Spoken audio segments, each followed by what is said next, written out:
সালাম আলাইকুম, সবাইকে বিজয়ের শুভেচ্ছা। আজকে আমরা স্বাধীনতা অর্জন করেছি। 1971 সালে একবার স্বাধীনতা অর্জন করেছিলাম। 2024-এ এসে আমরা আবার আরেকবার স্বাধীনতা অর্জন করেছি।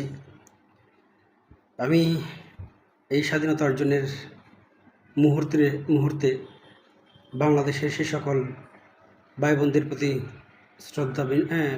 বিনম্র শ্রদ্ধা জ্ঞাপন করছি, যারা আসলে এই চলমান আন্দোলনের মধ্য দিয়ে তাদের জীবন উৎসর্গ করেছে। সমবেদনা জানাচ্ছি তাদের সকলের পরিবারের প্রতি, তাদের ছেলে সন্তান বা যারা শহীদ হয়েছেন পরিবারবর্গ সকলের প্রতি আসলে আমার বিনম্র শ্রদ্ধা। আজকে আমি আসলে এই যে ভিডিওটা আসলে করছি একটা উদ্দেশ্য, সেটা হচ্ছে স্বাধীনতা অর্জনের সেই স্বাধীনতা রক্ষা করা কঠিন। আমরা এখন কিন্তু খুব কঠিন একটা সময়ের মধ্যে দিয়ে যাব। বিশেষ করে এখন আমি আজকেই বেশ কয়েক জায়গায় আসলে ঘোরাঘুরি করেছি। বেশ কিছু জিনিস আসলে আমার চোখে পরিলক্ষিত হয়েছে। সেটা হচ্ছে এখন আমি পাশাপাশি দেখলাম যে বিভিন্ন রকম পুলিশ চেকপোস্ট বা পুলিশ বক্স, থানা জ্বালিয়ে দেওয়া হয়েছে, বিভিন্ন রকম ভাঙচুর করা হচ্ছে। পাশাপাশি আমি আরও কিছু জিনিস এই মুহূর্তে আসলে ফেসবুকে এসে কিছু জিনিস আমি দেখলাম সেটা হলো সংখ্যালঘু ভাই বোনদের বাড়িঘর মন্দিরে হামলা করা হচ্ছে এবং লুটপাট করা হচ্ছে। আমরা স্বাধীনতা অর্জন করেছি, তার মানে এই নয় যে আমরা এই যে লুটপাট ভাঙচুর এবং অগ্নিসংযোগ এই জিনিসগুলোকে আমরা সাপোর্ট করব, সমর্থন করব। আমি এইসবের বিরুদ্ধে আমি সম্পূর্ণ নিন্দা জানাই এবং যারা করছে তাদের দৃষ্টান্তমূলক শাস্তি চাই। কিন্তু দুর্ভাগ্যের বিষয় হচ্ছে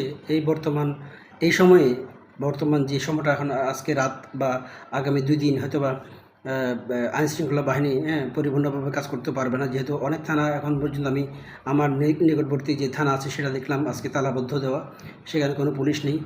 পাশাপাশি আমার নিকটবর্তী আরও 2টা থানা আমি দেখেছি, শুনেছি। আমার কিছু আত্মীয়স্বজন আছে, তাদের সাথে যোগাযোগ করে আমি যেটা জেনেছি সেটা হচ্ছে গিয়ে বিভিন্ন থানায় আগুন ধরিয়ে দেওয়া হয়েছে, ভাঙচুর করা হয়েছে এবং বিভিন্ন রকম অপ্রীতিকর ঘটনা ঘটানো হয়েছে ওখানে। তো পরিশেষে জিনিসগুলো হচ্ছে গিয়ে যে এই মুহূর্তে যেহেতু আইনশৃঙ্খলা বাহিনীর আসলেই আইনশৃঙ্খলার ভেঙে পড়ছে, এই মুহূর্তে আসলেই এই আইনশৃঙ্খলা রক্ষা করা অনেক কঠিন হয়ে যাবে।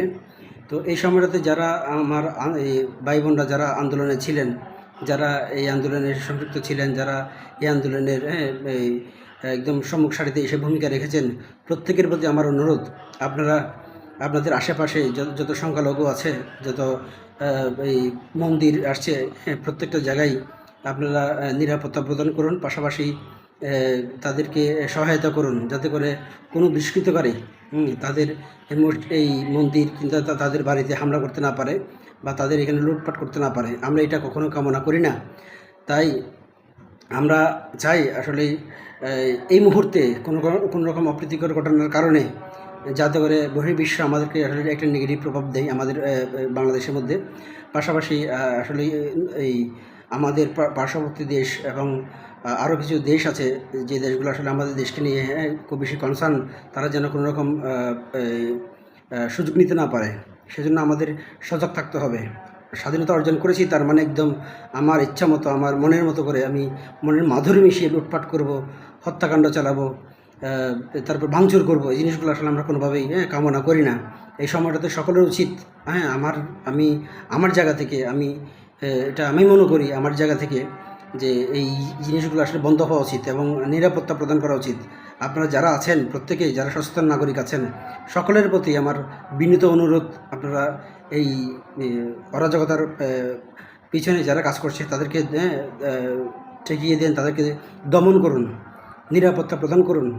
আমরা আগামী অন্তর্বর্তীকালীন সরকার গঠনের আগ পর্যন্ত যাতে করে কোনো রকম অপ্রীতিকর ঘটনা তৈরি না হয়, যাতে করে কোনো রকম দুঃসময় তৈরি না হয় নতুন করে আমাদেরকে, যাতে গিয়ে প্রশ্নবিদ্ধ করতে না পারে, সে জায়গায় আমরা সচেতন থাকব এবং আমরা যাতে করে এইসব নির্মূল করা যায় সেই জায়গাটাতে আমরা সচেতন থাকব এবং প্রয়োজন হলে আবার নতুন করে প্রতিরোধ তৈরি করব। সকলে ভালো থাকবেন। আমার এই ভিডিওটা যারা দেখছেন সব প্রত্যেকে দয়া করে শেয়ার করে দিবেন, যাতে করে এটা দ্রুত পৌঁছে যায় এবং কোনো রকম বড় দুর্ঘটনা ঘটার আগেই যেন আমরা সেটা প্রতিরোধ করতে পারি। ধন্যবাদ সবাইকে। সবাইকে আবারও স্বাধীন বাংলার শুভেচ্ছা।